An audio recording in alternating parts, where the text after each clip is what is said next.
Here are 5 productivity hacks you can start doing right now for better project management.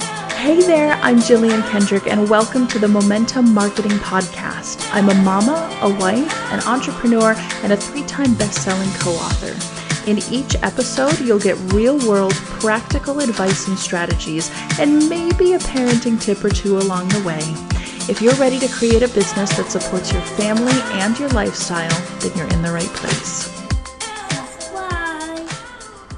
Hey there, I'm Jillian Kendrick. Thank you so much for joining me on this episode. If you're here and you're listening, first of all, thank you. Thank you for supporting the podcast and spending time with me here today. I really appreciate it so much, and I'm glad that you're getting value out of listening. I would love to hear from you. If you have any feedback about the podcast or topics you would like to hear, different episodes, or something you don't like or that you do like, hit me a message on Instagram. I'm at Automated Mama. And you can email me, hello@jilliankendrick.com. Let's dive into the topic at hand. We are talking about project management for productivity. How do you follow through? How do you keep things going? How do you keep the ball rolling or keep the balls in the air when you've got so much going on? My team is amazing. They're highly productive. They're incredible at what they do. I'm really blessed to have an awesome team between my graphic designer, my podcast editor, our project manager. We have programmers. We have a website person. We are a small but mighty team, and sometimes I wear some of those hats as well. And it's really easy when it comes to projects,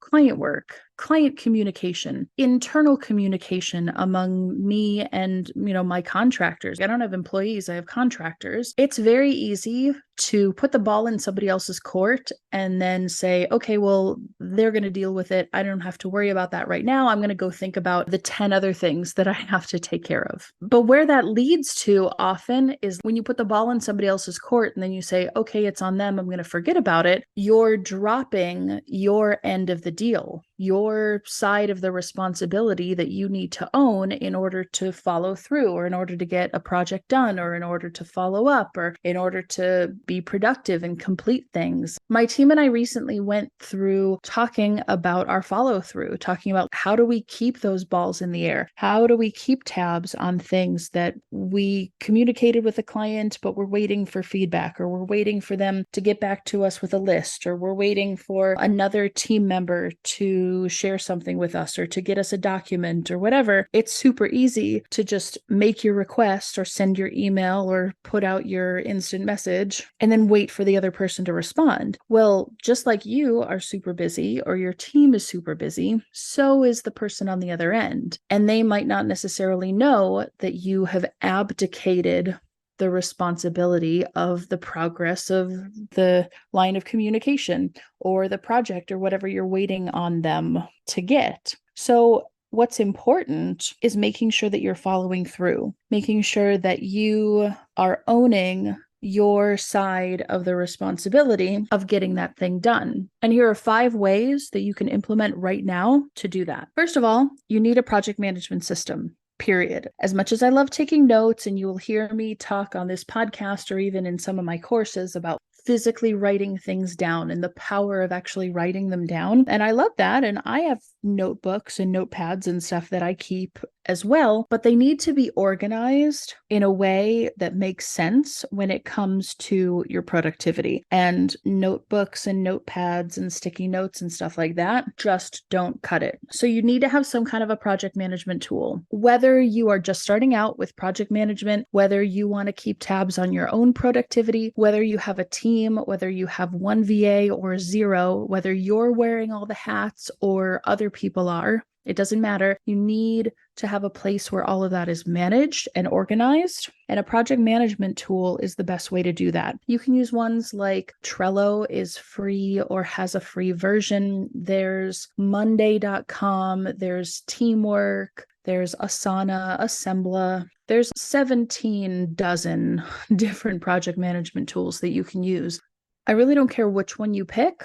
They all have their ups and downs. They all have something that they do great. They all have things that they're lacking, every single one of them. And I've used dozens of them over the years. Some I like, some I don't like. But you need to have some sort of tool that will organize everything and kind of keep tabs on where things are. So that's number one. And if you don't have a tool like that, you can absolutely go and get a free one to have on the cloud. The second thing is once you have this project management system, you need to actually use it and incorporate it into your routine or into your team's routine. It needs to be clear and understood by either yourself, if you're a solopreneur and you're just getting started on your own, or if you have one VA, if you have 17 VAs, doesn't matter, the same rules apply. There needs to be a routine for checking the project management system. So for instance, you could institute a policy with your virtual assistants that every morning when they start work, they need to be looking at your project management system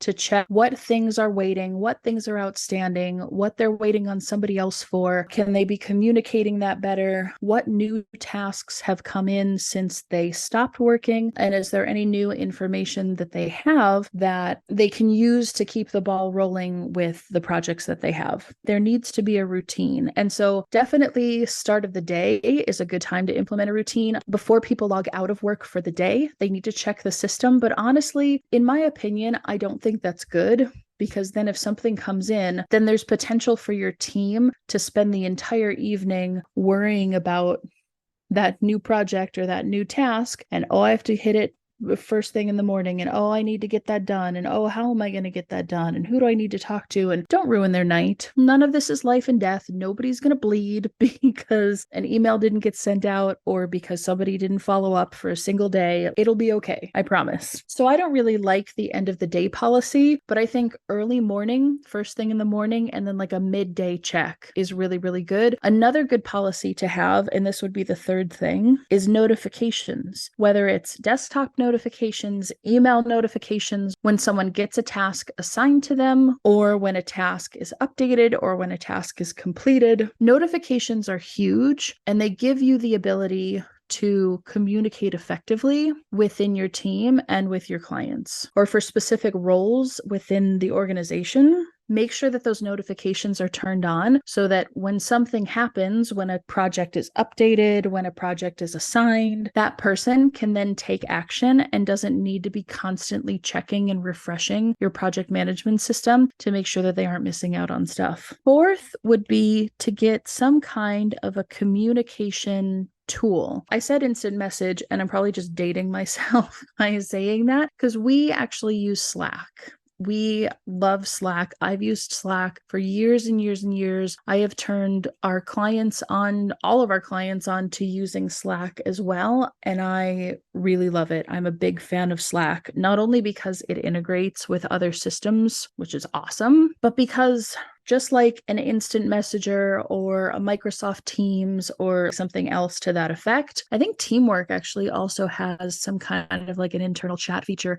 You need to be able to communicate with your team and with your clients in real time. If you have a group program or something like that, you might want to do a Facebook group, or Kajabi has a membership style portal type thing. I think Customer Hub might have one. There are different ways that you can communicate in real time with your clients. But internally, and for us in our agency, we use multiple Slack channels for our internal team, for our client teams, for our external client teams. We love Slack, and Slack is a great feature. Slack is something that I literally cannot live without at this point in my business. The ability to communicate in real time is so invaluable. You will get so much out of it. You have to be able to do that. And then the fifth thing is you need a follow-up system. You need a formal way of communicating and following up about different things. We use multiple ways of following up within our team. We add things to Google Calendar. We block time to work on projects or tasks within Google Calendar. We utilize Slack reminders. So it'll actually pop up if you click a button in Slack and say, remind me about this. It'll say, okay, do you want a custom reminder? Do you want to be reminded about it in 5 minutes, 30 minutes, an hour, tomorrow, something like that? And you can customize how and when you get reminded about things, which is awesome. So then if you communicate with a team member or you communicate with a client and you put the ball in their court, then you can click on that reminder thing and say, hey, remind me about this tomorrow at 2 p.m. So then if you don't hear back from them by that time, then you can send another reminder and say, hey, haven't heard from you in a day. Where are we on this project? This is what helps keep the ball rolling. This is what helps you be as productive as possible. It's really satisfying for me to like scratch off that I did or that I finished something. So you can utilize that as well. So the 5 things that you can do to optimize productivity